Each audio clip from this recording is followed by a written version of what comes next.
Este año estuvimos hablando el último domingo del año respecto a enfocarnos en Jesús. El apóstol Pablo nos dice que es importante que nosotros pongamos nuestra mirada, pongamos nuestros ojos en el Señor Jesucristo. Perdón, hermana, no sé si los niños van a tener clase ahora. ¿Solo los más pequeñitos? Ah, bueno, está bien. Que Dios le bendiga, hermana.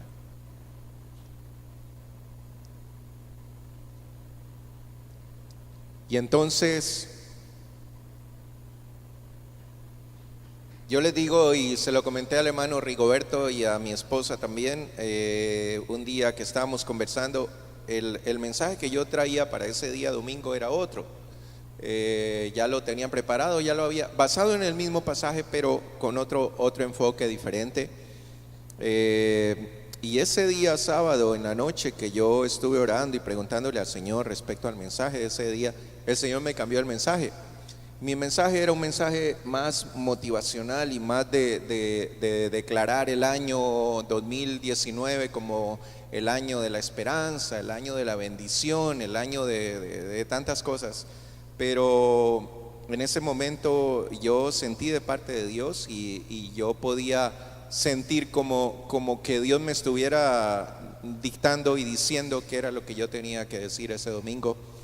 Y me pasé mucho tiempo en la noche orando porque yo decía, Señor, esto es fuerte, es muy fuerte, ¿verdad? Todo lo que el Señor me pedía que yo dijera, pero al final sentí paz y dije, lo voy a hacer.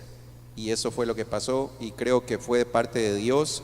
El Señor nos habló, el Señor nos tocó a todos, no solamente a ustedes, sino a mí también, respecto a lo que Dios quiere que nosotros hagamos el próximo año. Y es esto, estar enfocados en el Señor Jesús, estar enfocados en Él para que los cielos se abran y este sea un año de milagros, un año de bendición, un año de una experiencia sobrenatural con Dios, de lo que Dios está haciendo. Hemos iniciado el año, como decía el hermano Rigoberto, con muchas cosas bonitas que están pasando. Hemos visto milagros en este tiempo de todo lo que estamos orando.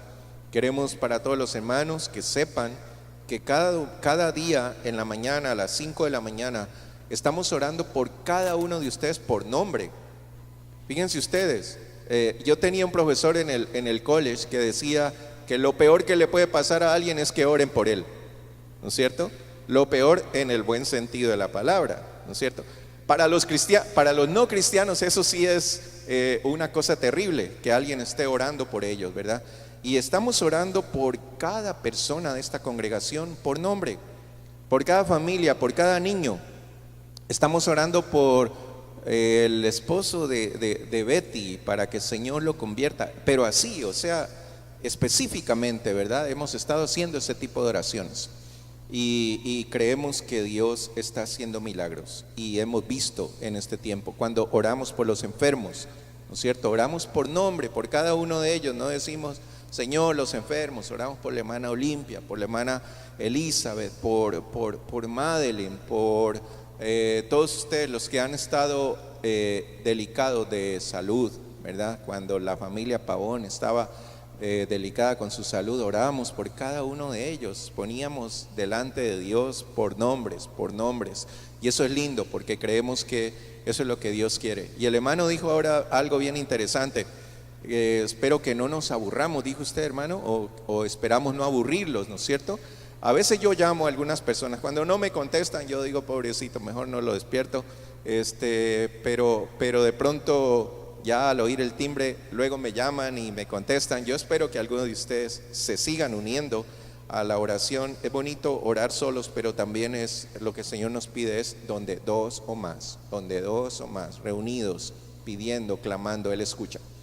Y entonces que podamos unirnos y que no nos aburramos. El Señor nos da un ejemplo muy claro, porque a veces yo siento que alguien puede pensar esas oraciones de la mañana tan repetitivas, que el hermano tal, que la hermana tal, que oremos por esto y que lo mismo y los pastores y esto y el otro, ¿no es cierto? Pero el Señor nos enseñó a hacer eso, amén. El Señor nos puso el ejemplo de esa viuda imprudente, de esa viuda cansona, ¿verdad? Que estaba allí todo el tiempo donde el juez, hazme justicia, hazme justicia, hazme justicia. ¿Y qué dice? ¿Qué hizo el juez? Dice, ya, para que esta vieja loca no me moleste tanto, por favor. A ver, ¿qué es lo que quiere? Esto, ya, concédanselo, ¿verdad? Y dice el Señor, y él siendo un juez injusto, hizo eso. ¿Cuánto más el juez justo, vuestro Padre, dará a sus hijos lo que le pidan conforme a su voluntad? Y eso es lo que estamos haciendo. Entonces yo espero que ninguno se aburra en la mañana y diga, ya sé por dónde empieza y por dónde termina esta oración. No importa, ¿no es cierto? Eso es lo que Dios quiere que hagamos y eso es lo que estamos haciendo. Así que, hermanos, la pregunta ahora es, ¿por qué tenemos que enfocarnos en Jesús? ¿Verdad? Hemos dicho que debemos enfocarnos en el Señor Jesús. Ahora la pregunta es, ¿por qué tenemos que enfocarnos en Él? ¿Por qué no enfocarnos en los planes? ¿Por qué no enfocarnos en la iglesia? ¿Por qué no enfocarnos en el apóstol Pablo o en la Virgen María? ¿Por qué no enfocarnos en el pastor Mauricio? ¿Por qué? ¿Por qué tenemos que enfocarnos en el Señor Jesús? Y entonces la respuesta la encontramos en la misma Biblia. Si ustedes quieren ir a Hebreos, el capítulo 12, y vamos a leer nuevamente el versículo 1 y 2. Hebreos capítulo 12 y el versículo 1 y 2. Y si ustedes me quieren acompañar con esta lectura, por favor pónganse en pie, vamos a leer la palabra de Dios y vamos a declarar la palabra de nuestro Dios.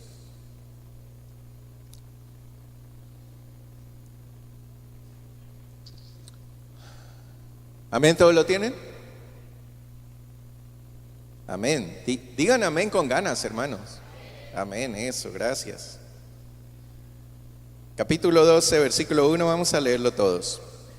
Por tanto nosotros también, teniendo en derredor nuestro tan grande nube de testigos, despojémonos de todo peso y del pecado que nos asedia, y corramos con paciencia la carrera que tenemos por delante, puesto los ojos en Jesús, el autor y consumador de la fe, el cual por el gozo puesto delante de él sufrió la cruz, menospreciando el oprobio, y se sentó a la diestra del trono de Dios. Amén. Amén. Tomen asiento. Lo que el apóstol nos está pidiendo aquí es que nuestra mirada esté puesta siempre en el Señor. Y no se refiere exactamente a la mirada, no se refiere a nuestra mirada física, porque ustedes saben que no es eso lo que está hablando. Se refiere a la mirada de nuestro corazón. Que nuestro corazón y que nuestros pensamientos, que nuestro ser interior, nuestro ser espiritual, esté enfocado totalmente en el Señor Jesús. Es a eso a lo que se refiere. Se refiere a que nuestra prioridad en todo debe ser Él. Cuando yo miro a Él, todo lo que hago, todo lo que pienso, todo lo que deseo, todo lo que anhelo, está dirigido, está enfocado en Él, en agradarle, en servirle, en hacer lo que Él me pide, en que yo todo lo que haga y todo lo que sienta, ¿verdad?, esté enfocado en Él, en que Él sea mi prioridad. Y la otra cosa, cuando yo me enfoco en Él, quiere decir que debemos seguir su ejemplo. Amén. Eso es lo que quiere decir, que estemos nosotros puestos nuestros ojos en Jesús para que podamos seguir el ejemplo de Él. No el ejemplo del pastor, ni el ejemplo de los líderes, ni el ejemplo de nadie, ¿verdad? Porque todos esos ejemplos son imperfectos. El ejemplo del Señor Jesús, el ejemplo que es sobre todo ejemplo, el ejemplo que es perfecto, es a Él a que tenemos que mirar y seguir ese ejemplo que Él quiere. Entonces, ¿por qué debemos enfocarnos solo en Jesús? Y quisiera mencionar por lo menos 5 cosas por las cuales debemos enfocarnos solo en Él. Porque el Señor Jesús es el único que nunca falla, es el único que nunca se equivoca. ¿Cuántos pueden decir amén a eso? Dice Números 23:19, Dios no es hombre para que mienta, ni hijo de hombre para que se arrepienta. Él dijo y no hará, habló y no lo ejecutará. Y en Hebreos 13 del 8 al 10 dice, Jesucristo es el mismo ayer y hoy y por los siglos. El Señor no cambia. El Señor no cambia por las circunstancias. El Señor no cambia si nosotros lo queremos. Él nos quiere, nos ama. Si nosotros dejamos de amarlo, Él no deja de amarnos. Él nos sigue amando. Dice la palabra de Dios que si nosotros somos infieles, Él sigue siendo fiel. Él nunca cambia por las circunstancias. Los hombres cambian por las circunstancias, ¿verdad? Un día ustedes me pueden ver a mí aquí, animado, contento, con ganas de hacer muchas cosas. En la próxima semana me peleo con Susi y vengo acá todo desinflado. Y todo el mundo dice, ¿y ahora qué pasó? Y así somos nosotros. Somos como una montaña rusa, ¿verdad? Un día arriba, un día abajo, un día sí, un día no. Un día queremos, otro día no queremos. Un día sonreímos con el hermano, otro día venimos con la cara larga en contra del hermano. Eso somos nosotros, esos somos los hombres. Y por eso, cuando tú te enfocas en un hombre, estás perdido, ¿sí? Cuando te enfocas en las circunstancias, estás perdida porque las circunstancias cambian. Porque hoy día hay plata en el banco, pero mañana no hay. Porque hoy día hay comida en el refrigerador, pero mañana puede que no haya. Porque hoy día tu carro funciona perfecto y mañana puede que no se prenda en la mañana. Y entonces si nos enfocamos en las circunstancias, si nos enfocamos en los hombres, estamos perdidos, estamos hundidos. El único que nunca falla, el único que nunca deja de ser, el único que no te miente cuando otros te mienten, el único que no se aburre de ti cuando otros se aburren, el único que no es infiel cuando otros son infieles, es el Señor Jesús. Y no hay otra forma de poner nuestra mirada en otras personas y no en el Señor. Que no me llamó, amén, pero el Señor me llama, el Señor me busca, ¿sí? Que no me sonrió, qué problema, ¿verdad? Pero el Señor me está sonriendo. Y a mí lo que me importa es la sonrisa del Señor, no la del pastor, ni la de ninguno de los de aquí. Amén. Y eso es lo que el Señor quiere. Eso es lo que el Señor quiere que nosotros hagamos. Su amor no cambia por las circunstancias. Y el amor de Él es un amor incondicional. Un amor que... Gracias, hermano.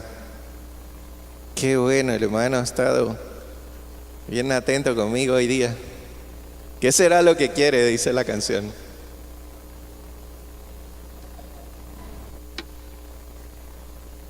Entonces, hermanos, Él no cambia. Él no hay error en Él. Él nunca te va a abandonar cuando otros te abandonan. Amén. Cuando ustedes sienten que otras personas los han abandonado, ¿verdad? Yo como pastor les digo, bueno, quiero ser sincero con ustedes. En muchas cosas quiero aprender a ser un poquito más sincero con ustedes. Yo muchas veces me he sentido abandonado, ¿verdad? Porque así como ustedes se quejan de mí que yo no los llamo, ¿no es cierto? Yo también me puedo quejar de ustedes, que ustedes nunca me llaman a mí para preguntarme cómo estoy, ¿no es cierto? Y entonces muchas veces nosotros nos sentimos abandonados, pero el único que nunca te va a abandonar, el único que nunca te ha abandonado ni nunca lo hará, es el Señor Jesucristo. Porque Él promete que Él va a estar contigo todos los días hasta el fin del mundo.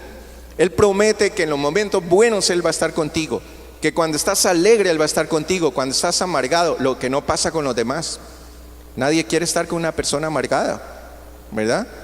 Si un día viene aquí alguno de ustedes y lo veo amargado, yo más bien trato de alejarme un poquito. El Señor no.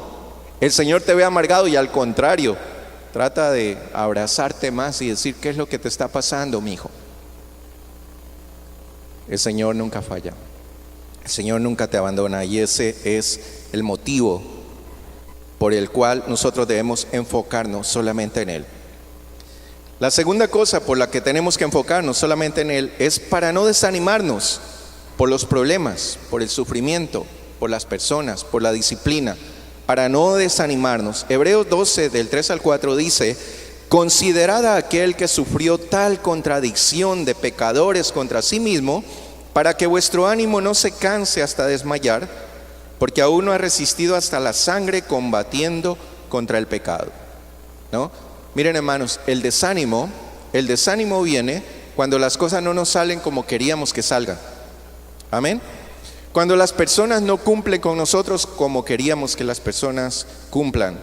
El desánimo, dice una frase bien bonita que encontré, dice: hace que tu corazón deje de ser humilde y que tu espíritu deje de ser receptivo a la presencia de Dios. Cuando una persona está desanimada, no siente al Señor. Cuando alguien viene a esta iglesia desanimado, sale de aquí diciendo: no sentí nada. No sentí la presencia de Dios. Dios no estuvo allí. Pero ¿saben ustedes una cosa, hermanos? Nosotros vivimos por fe, dice la palabra de Dios, no por vista, no por lo que sientas o por lo que no puedas sentir. Nosotros vivimos por fe.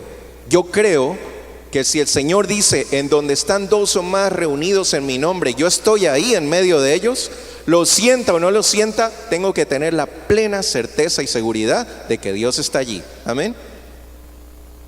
Y entonces no depende de las circunstancias.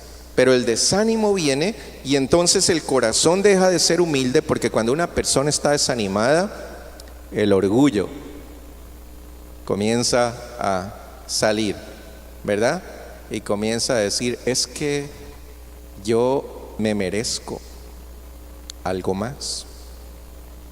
Merezco que me tomen en cuenta. Merezco que me atiendan. Merezco que me saluden. Merezco que una mejor prédica del pastor. La prédica estuvo muy simple. Amén. Y el orgullo empieza a salir. Y entonces el desánimo, fíjense ustedes, es una de las armas más efectivas del diablo en la iglesia del Señor. El arma más efectiva, el desánimo, ¿verdad? El desánimo trae cansancio, el desánimo trae frustración, el desánimo trae temor, el desánimo nos hace sentirnos fracasados, y el desánimo, lo que quiere hacer el diablo al desanimarnos es sacarnos de la carrera. Dice Pablo que tenemos que poner los ojos en nuestro Señor Jesús para poder correr esa carrera. ¿Con qué? Dice: con paciencia. Con paciencia, porque esta no es una carrera de velocidad, es una carrera de resistencia. Aquí no se trata de quién llega primero, aquí se trata de si llegas o no llegas. Y es una carrera que hay que correrla con paciencia. Y la única forma es si estamos enfocados en el Señor, si no perdemos de vista eso, si no nos desanimamos en medio del camino. Porque el desánimo, al final, lo que quiere hacer el diablo al desanimarte es sacarte de la carrera, sacarte de la iglesia, sacarte de donde Dios te ha puesto. Y no solo a ti, porque tu desánimo trae desánimo a la familia, y el desánimo de una familia trae desánimo a toda la congregación. Amén. Y ese es el objetivo del diablo: desanimar. Miren ustedes, encontré una investigación que ha hecho el Laboratorio de Investigación Social de la Universidad de Colorado, y esta investigación se llama Éxodo de religiosos desanimados. Miren ustedes qué tremendo la investigación, y está ahí en el internet, ustedes pueden ir y pueden buscarla. Éxodo de religiosos desanimados. Y miren varias estadísticas, solamente tomé unas dos. 65% de los cristianos evangélicos se cambian de iglesia. 65% de los cristianos evangélicos se cambian de iglesia por lo menos una vez en la vida, dice el estudio, ¿verdad? Y si tú eres una de esas pocas personas que desde que llegaste a una iglesia no te has cambiado de iglesia, ¿verdad? Perteneces a ese 35% que no se cambian de iglesia. Ahora, estamos hablando de personas que quieren cambiarse de iglesia, ¿verdad? Porque hay circunstancias. Yo en Ecuador asistí a una iglesia, vine acá y tuve que ir a otra, o sea, me tuve que cambiar. Son las circunstancias. Cuando estábamos en esa iglesia, el Señor me llamó a ser pastor de otra iglesia y me cambié, ¿verdad? Y de esa iglesia el Señor me sacó y me cambié y estoy aquí, ¿verdad? Pero aquellos que quieren irse de una iglesia por cualquier motivo, y dice que de ese 65%, el 31% nunca vuelve a una iglesia, ¿verdad? Salen desanimados, salen confundidos, salen enojados, salen resentidos y dicen: no quiero ir más a una iglesia. El 31% de esas personas. Yo creo que todos aquí hemos pensado cambiarnos de iglesia, amén, en algún momento de nuestra vida, ¿verdad? Yo lo digo porque cuando nosotros venimos a la iglesia, a la primera iglesia que estuvimos aquí, varias veces pensamos en cambiarnos de iglesia y queríamos salirnos de la iglesia. ¿Por qué? Porque no me gustaba esto, porque no me gustaba lo otro, porque el pastor no nos tomó en cuenta, porque nos pusieron en disciplina. Una vez nos pusieron en disciplina a toda la familia, ¿no? Yo era maestro de escuela dominical, mi esposa era maestra de escuela dominical, mis niñas, que eran las más grandecitas en ese tiempo, Stephanie y Loli, eran maestras de los niños, ayudaban a los niños. Y un día el pastor nos llamó a la oficina y nos dijo: hermanos, están en disciplina, se sientan y no pueden hacer nada, ni siquiera tomar la Santa Cena, en una iglesia así tan radical, ¿verdad? ¿Y qué fue lo primero que nosotros dijimos cuando llegamos a casa? No, vamos de la iglesia. Es eso, hermanos. Todos hemos caído en esto. Pero fíjense ustedes, de las 5 principales razones, dice este estudio, por las cuales la gente se va de la iglesia, pone 5 razones, pero una de ellas es la siguiente: no me gustan las prédicas del pastor. Qué tremendo. De las 5 principales razones por las cuales la gente se va de la iglesia, es un estudio de investigación. No me gustan las prédicas del pastor. Y eso es algo que realmente a todos nos toca, ¿no es cierto? Porque muchas veces tenemos una expectativa diferente de lo que un pastor tiene que ser o de lo que un pastor tiene que decir.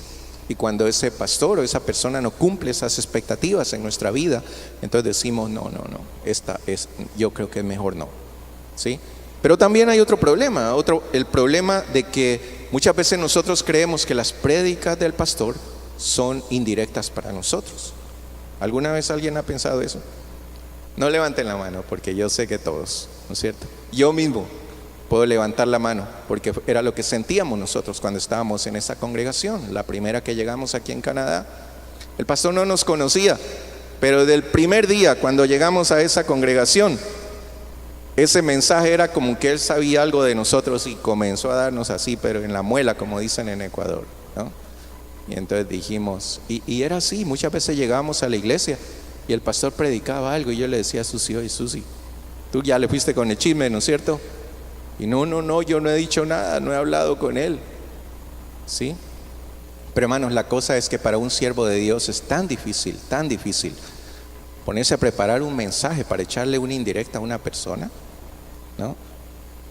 Un siervo de Dios que hace eso, yo creo que no tiene temor de Dios. Amén. Porque la palabra es muy clara en eso.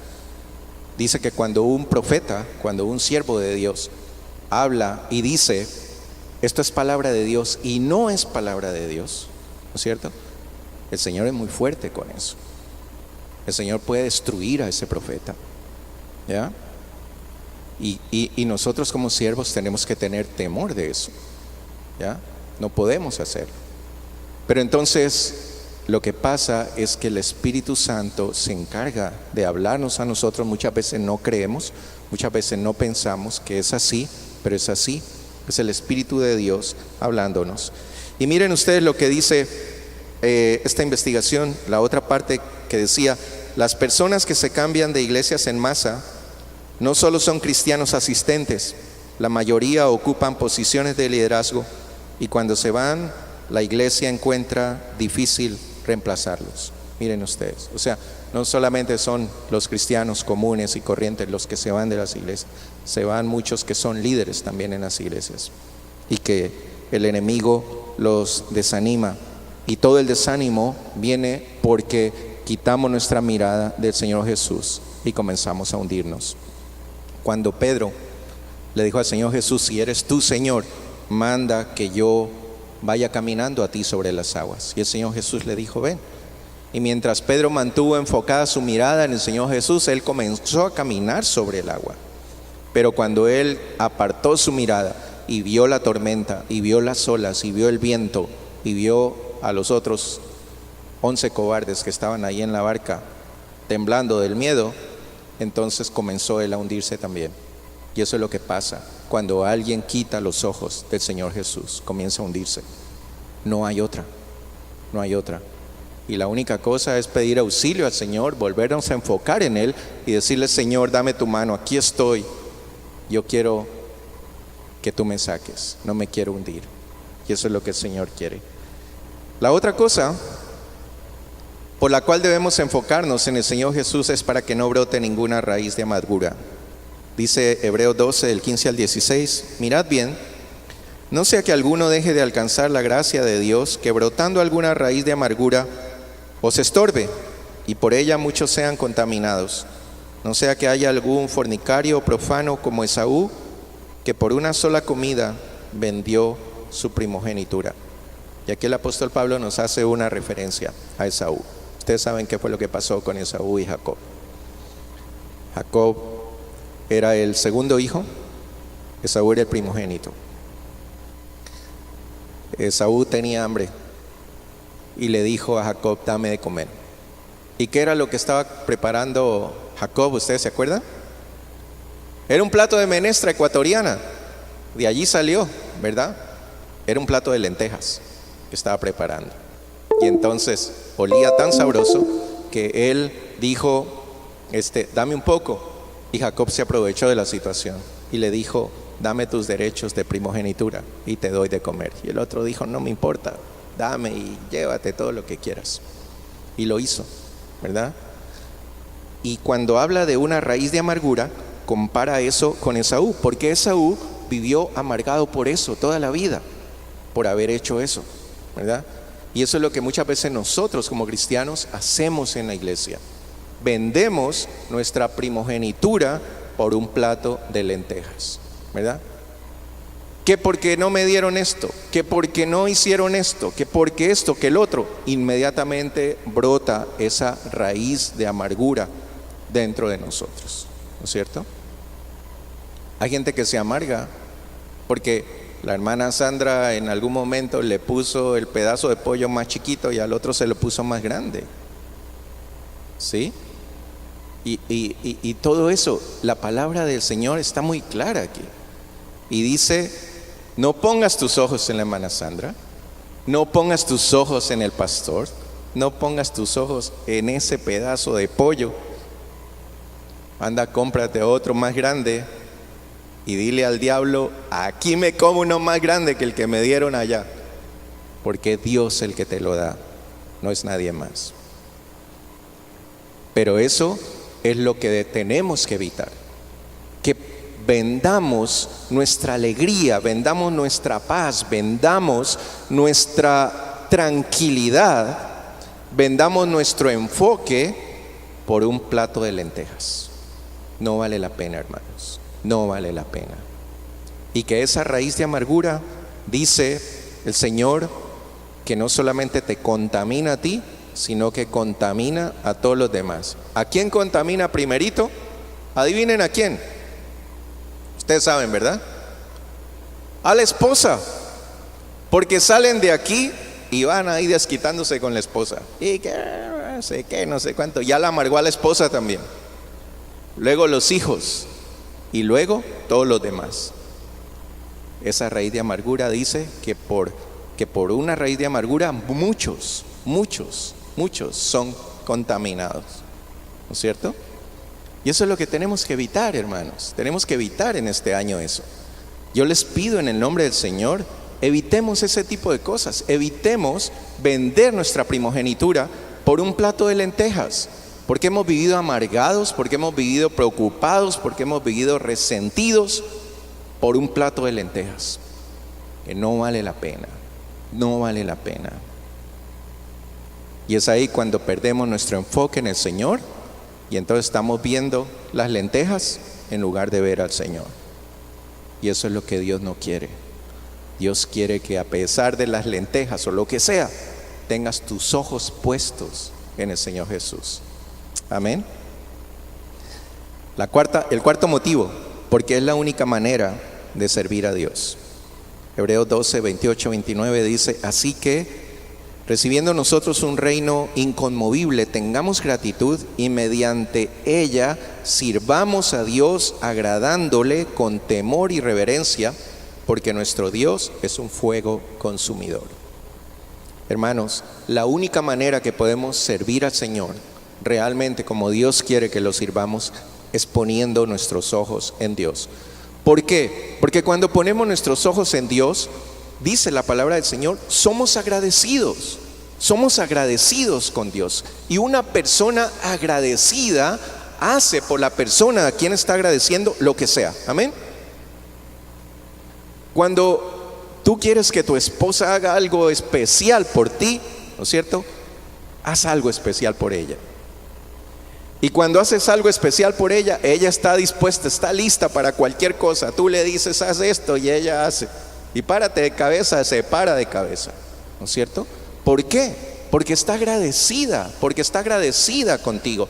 Pero cuando una esposa está desagradecida con su esposo, ¿no es cierto? Que el esposo solo la regaña, que no la toma en cuenta, que no considera lo que ella hace, que no le gusta la comida, que no le trae los zapatos, que no, etcétera, etcétera, ¿no es cierto?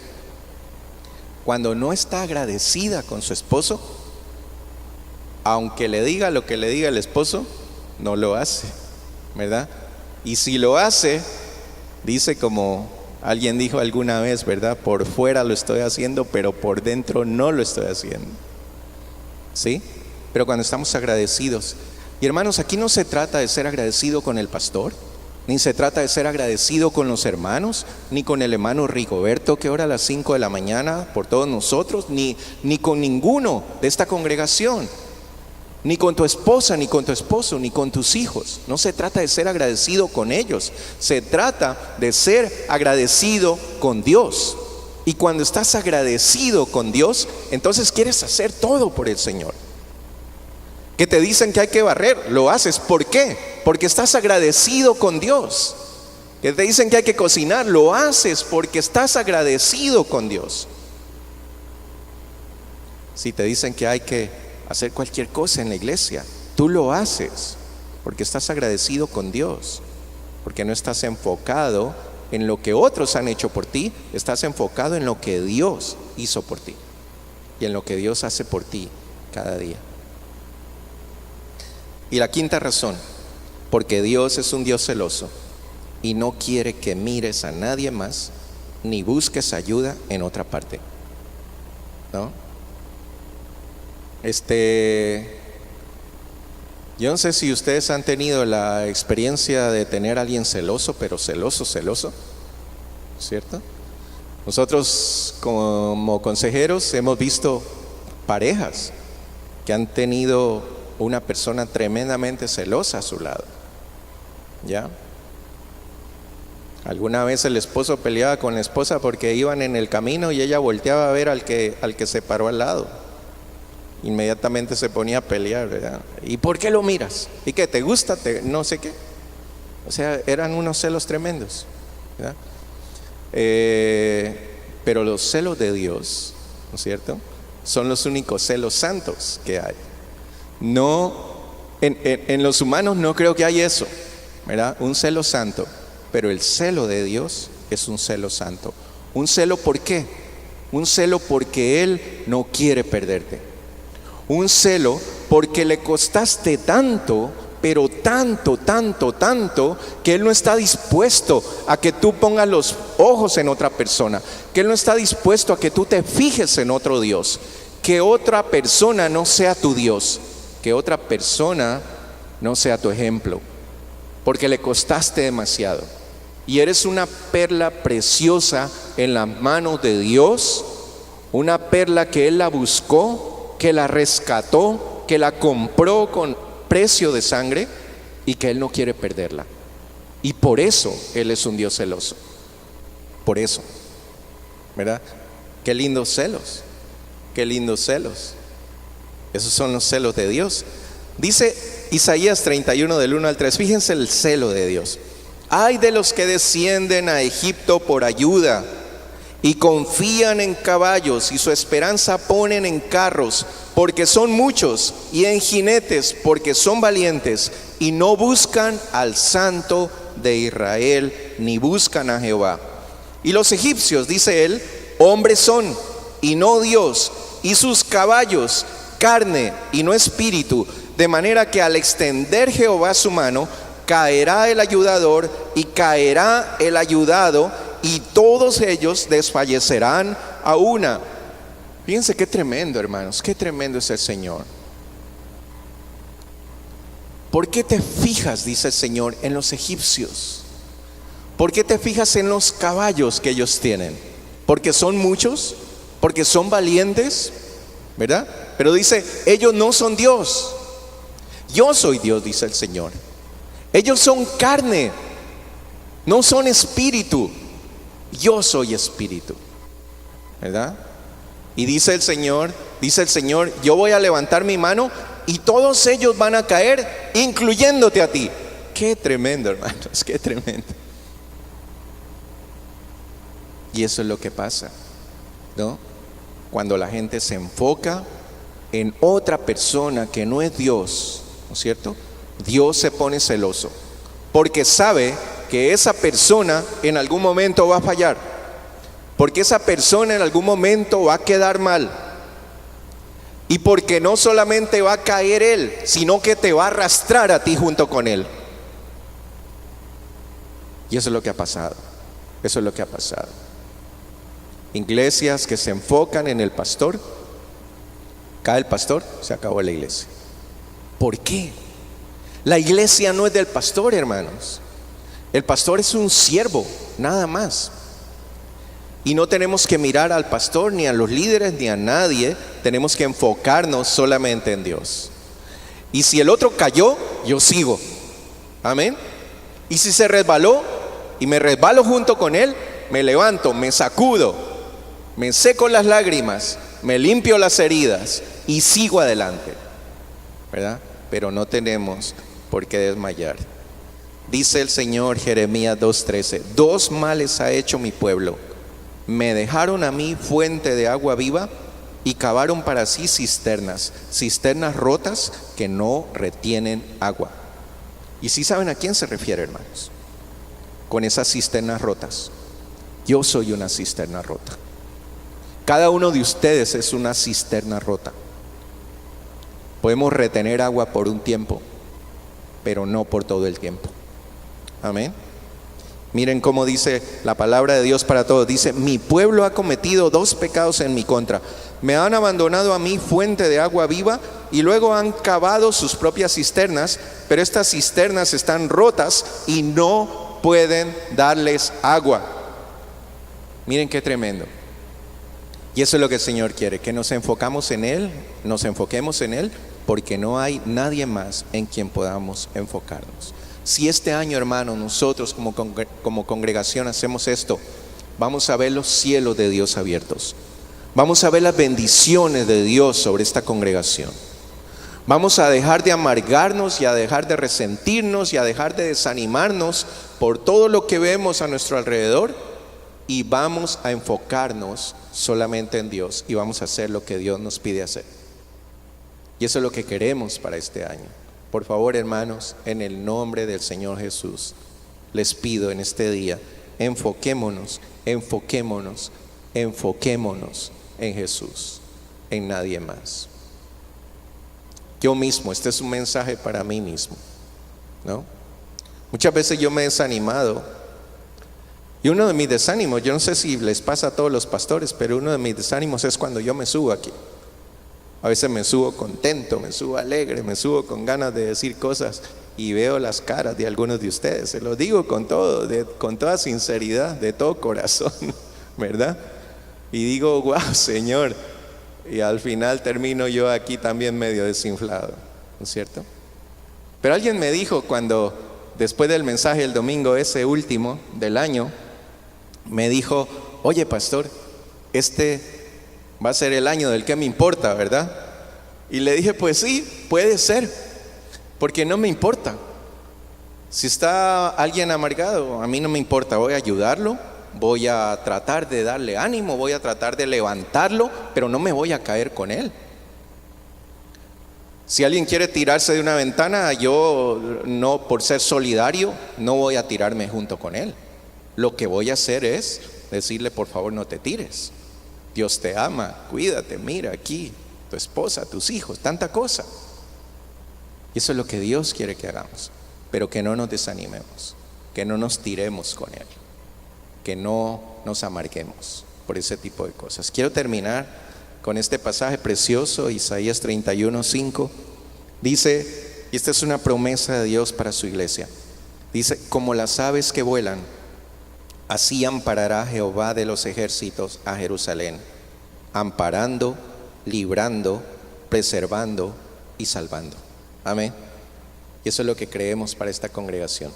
Miren cómo dice la Nueva Traducción Viviente. Dice, el Señor de los ejércitos celestiales se moverá en el aire sobre Jerusalén y la protegerá como un ave protege su nido. Defenderá y salvará la ciudad, pasará sobre ella y la rescatará. Amén. ¿Cuántos creen eso? Yo lo creo para la iglesia. Yo les quiero pedir, hermanos, pónganse en pie un momentito. Y vamos a declarar esta palabra de Dios sobre nuestra iglesia en este año. Ustedes saben que cuando decimos algo declarando la palabra de Dios, algo sucede en los aires, algo sucede en el mundo espiritual. Dice la palabra del Señor que nuestras palabras tienen poder, pero el poder sobrenatural sobre nuestras palabras proviene de la palabra de Dios. Y yo quiero pedirles que hagamos esto, ¿verdad? Vamos a declarar esta promesa para nuestra iglesia en este año, creyendo que tenemos nuestro enfoque en el Señor Jesús. Y vamos a decir, y en lugar aquí de donde dice Jerusalén, vamos a decir el nombre de nuestra iglesia, la iglesia Lluvias de Gracia. Amén. Querido amigo, queremos darte gracias por haberte tomado tu tiempo para escuchar este mensaje. El Señor Jesús dice en su palabra que Él está a la puerta de tu corazón y está llamando. Si tú escuchas el mensaje y abres la puerta de tu corazón, Él entra a tu vida. Esperamos que este mensaje haya sido ese llamado del Señor Jesús a tu vida, a tu corazón, para que tú tengas la oportunidad de conocerlo a Él y entregarle tu corazón a Él. Somos la iglesia Lluvias de Gracia en Toronto, Canadá, y esperamos que en algún día podamos contactarte y podamos conocerte también.